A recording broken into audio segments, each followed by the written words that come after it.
We must go now. Papa! Tiago, go with your mother to the trap. Take this. It will always be your guide. Yes, Papa.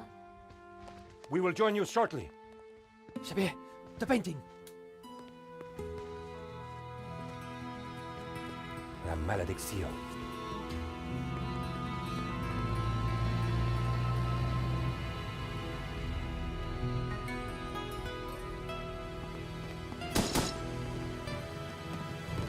This way.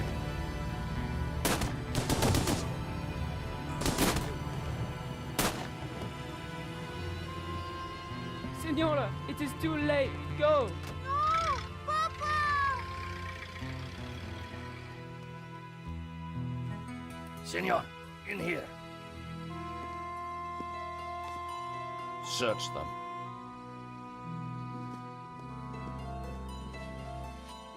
Of course.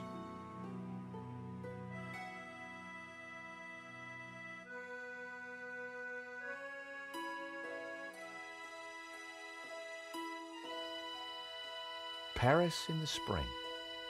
Passion, romance, l'amour. I was working in art insurance. It paid the rent, just about. And then, by chance, I met Nico at a private view. You didn't tell me that you were back in Paris, George? We should catch up. Let's have lunch.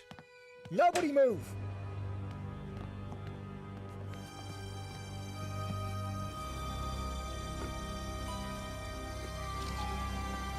Non, monsieur! Not la malédiction! Oh. Stay back. Once again, Paris had shown me her dark side. A brutal robbery, a senseless murder. Nico and I were about to be drawn into a new and terrifying adventure together.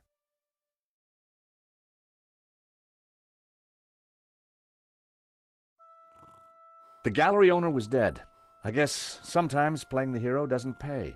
My company had insured the exhibition, so I had a crime to solve. The cops would be here soon. I didn't have much time.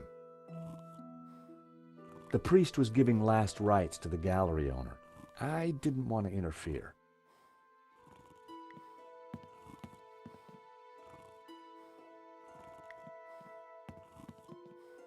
This was where the stolen painting had hung. Why that painting? And why kill for it? The stolen painting had an alarm, which should have sounded when the painting was removed. I needed to find out why it hadn't.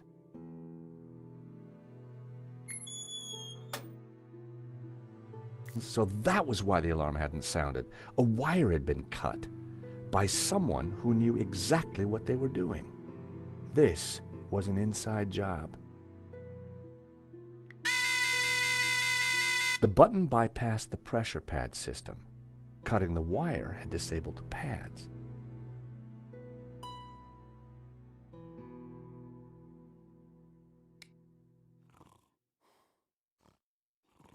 The door was marked private.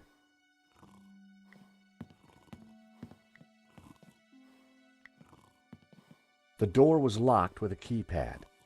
The wires from the camera ran into the room behind. It must have captured the whole robbery. If I could get the code to the keypad, I might be able to shed some light on the crime.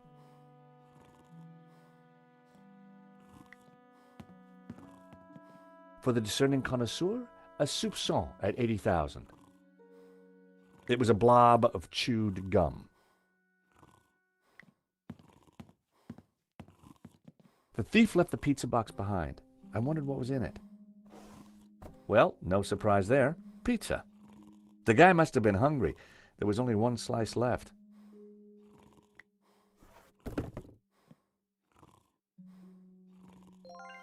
No one had noticed the pizza box fall onto the floor. I decided to leave it alone.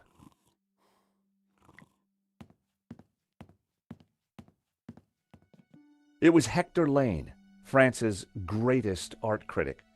We'd met before. It hadn't ended well. For a moment, I thought he was dead, but from the snoring, I guessed he'd only fainted. Lane was out cold. I was going to need something to bring him around.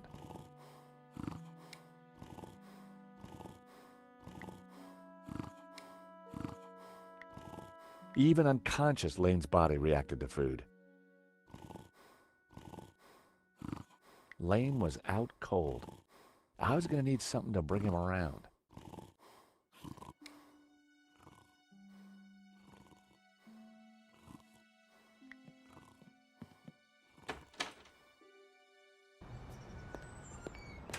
The street was quiet and upmarket. Not the kind of place for an opportunist thief.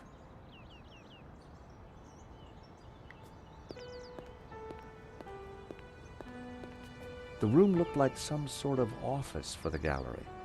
I could just see the glow of the CCTV monitor in the corner.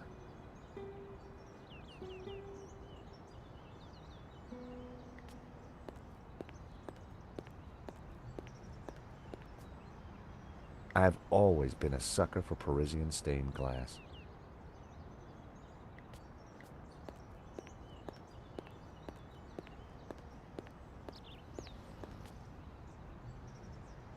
The menu offered black coffee and a short list of soft drinks.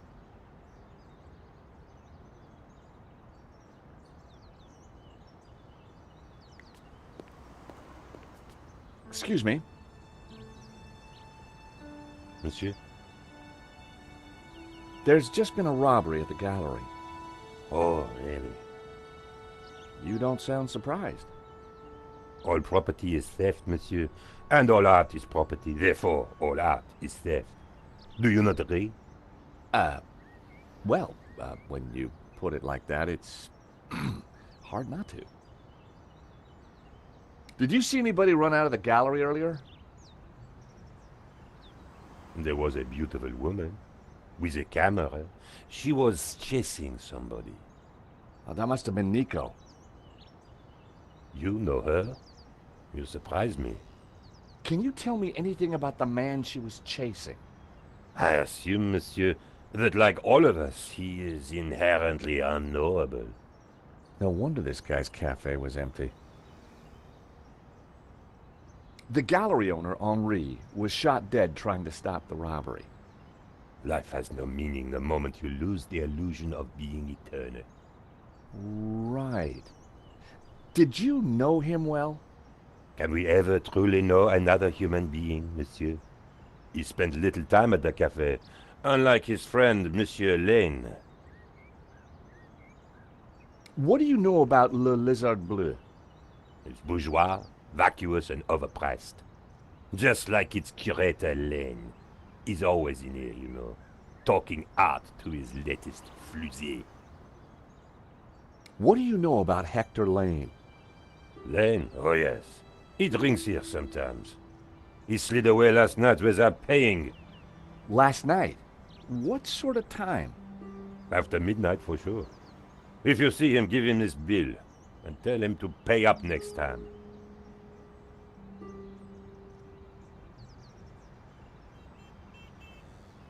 I wondered whether Lane was in a hurry to get somewhere, or just trying to skip paying his bill. Would you like a slice of pizza? I think not, monsieur. You must remember we are in Paris, the culinary capital of the world. Thank you for your consistent indifference, monsieur. Perhaps next time you come, I will give you a coffee. Perhaps not.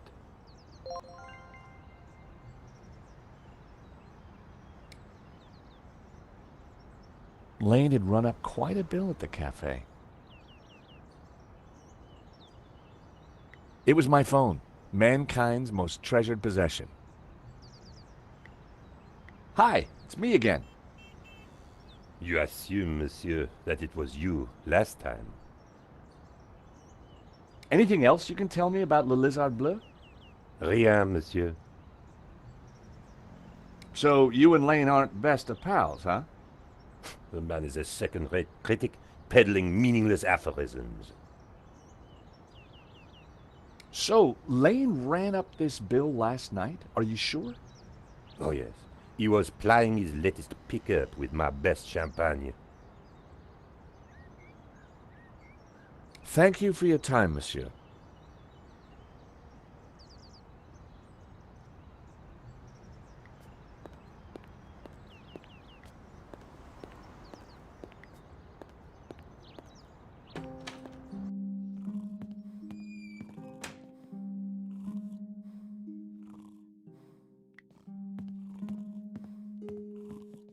Excuse me, Father.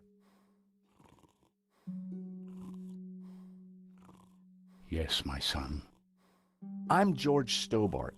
My company insured the exhibition. My name is Simeon. Is there anything I can do?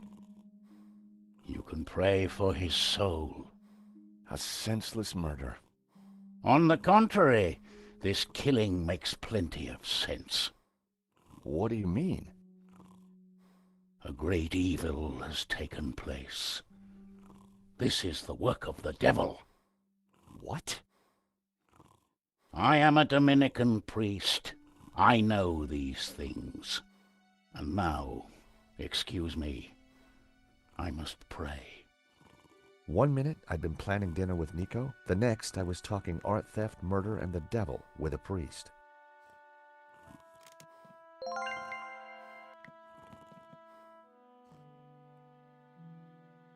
Poor guy. There was a small piece of paper in the dead man's hand. It was too intriguing not to take a look. It read, 2:30 p.m., be ready. Innocent enough, until I realized that the robbery took place at 2:30 p.m. There was something fishy going on around here, and it wasn't just the canapes. I quickly replaced the note. I didn't want Henri's blood on my hands. Poor guy. He definitely looked better.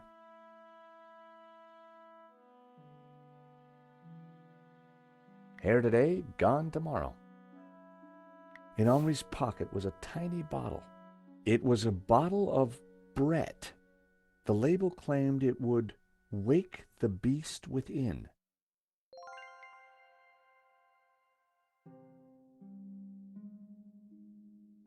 A cryptic note and a bottle of overpowering cologne. No personal effects or anything else of substance. I definitely needed to check out that office.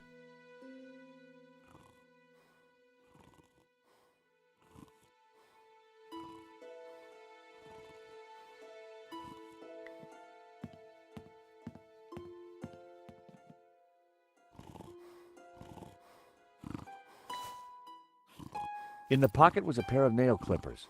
They were monogrammed with the letters HL.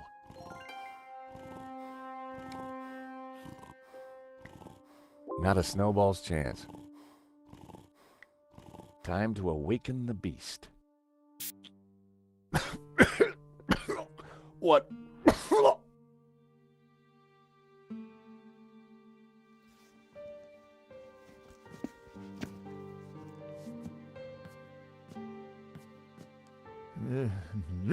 What was that?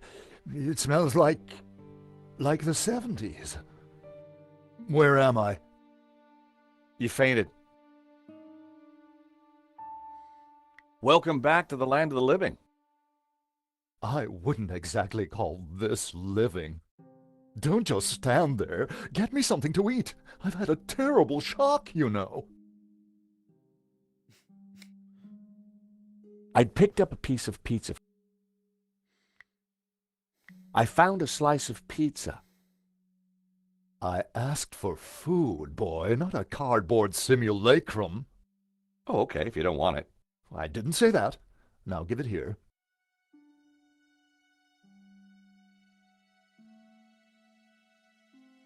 Given the circumstances, that was surprisingly acceptable. Now, what's been going on? Oh, Henri, is he Dead? Afraid so. poor chap? Just like him to steal the limelight, though. Excuse me. Do I know you? Yes, our paths have crossed in the Glees Gallery. Of course, the man with the absinthe. I don't suppose you... Afraid not. Pity. I'm sorry, but I'm having trouble remembering your name. I'm George Stobart. I insured the exhibition. I hope you have deep pockets then, my boy. Could I ask you a few questions, Mr. Lane? Fire away. Did you know the gallery owner? Of course, we worked together on the exhibition. Oh, really? Henri provided the space. I was the creative powerhouse. How long had you known him? As a friend, many years. Our professional relationship had only recently blossomed into this exhibition, under my curatorial wing. And now the poor fellow's gone and got himself killed. If Lane was involved with the gallery, then he had to know the code to that door.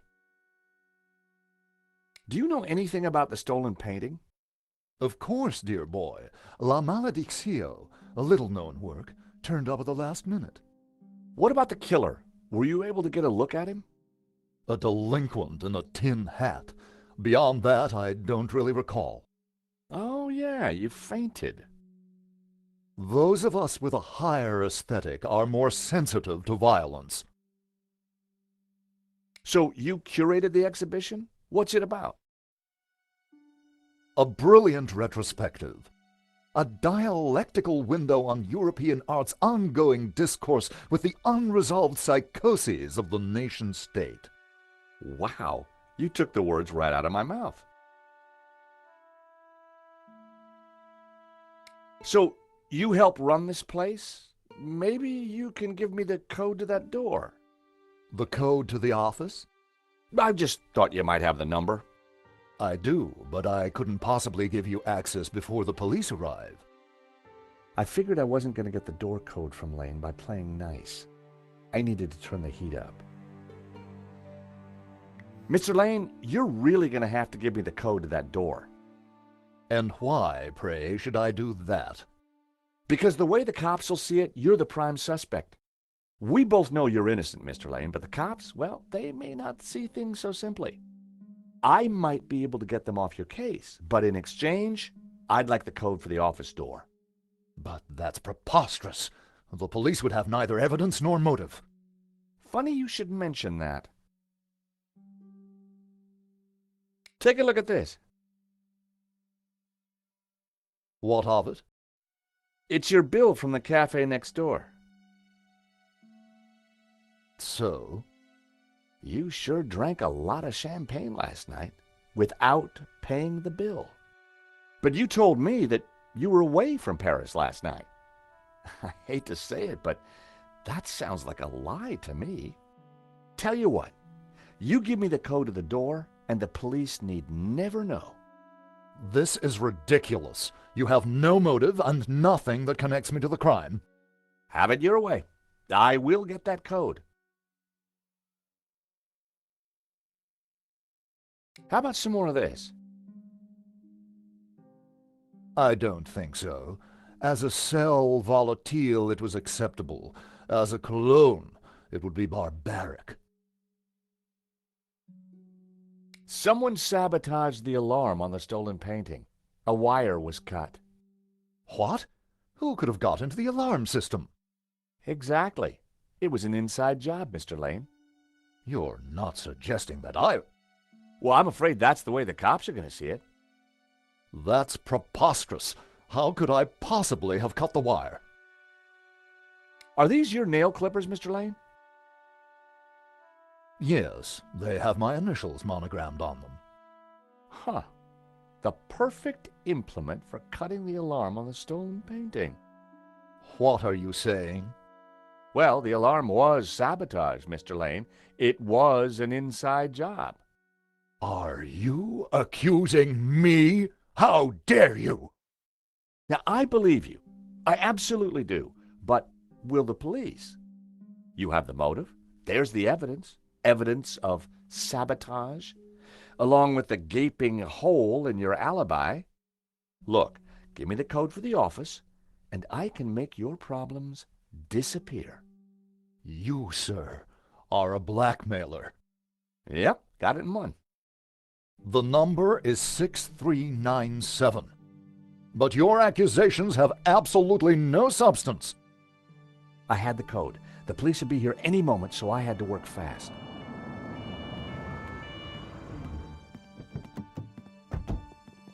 What was that number again? 642... No.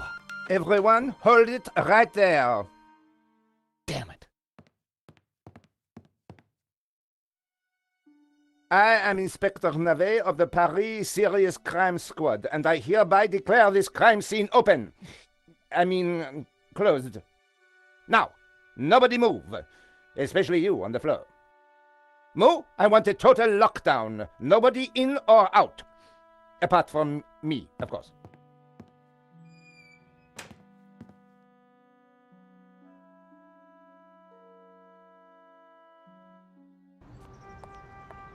I needed to get back into the gallery, but a familiar figure was guarding the door. It was Sergeant Moo. Our paths had crossed before.